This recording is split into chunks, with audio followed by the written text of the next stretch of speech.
দেখো বন্ধুরা, এইদিকে মা ব্যাগ গোছাচ্ছে আর আমি কিন্তু শুয়ে রয়েছি।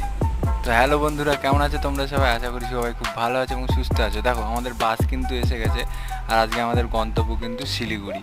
ঠিক আছে, তো এরকম সুন্দর রাস্তার ভিউ নিতে নিতে আমরা কিন্তু এগিয়ে চলেছিলাম কৃষ্ণনগরের দিকে। তো দেখে নাও রাস্তাঘাট এখন জাস্ট অসাম। যেহেতু আমরা ট্রেনের টিকিট পাইনি তাই নেহাতে আমাদের বাসে যেতে হয়েছিল। ঠিক আছে, আর এই ছিল আমার বাসে অবস্থা। তো দেখো বাদিকে কিন্তু একটা জাস্ট অসাম একটা সানসেট হচ্ছে। আর এইদিকে কিন্তু আমরা যতটাই মালদার দিকে এগিয়ে চলছিলাম ততটা কিন্তু আম বাগান আর আম বাগান দেখতে পাচ্ছিলাম। তোমরা দেখতেই পাচ্ছ, আর সানসেটটা জাস্ট অসাম লেগেছে। বাসে বসে এত সুন্দর একটা সানসেট দেখেছি আমরা।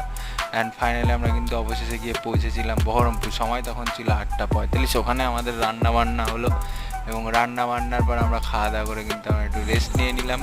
রেস্ট নিয়ে কিন্তু আমরা বেরিয়ে পড়লাম আমাদের পরের গন্তব্য শিলিগুড়ির দিকে। তো দেখা হবে।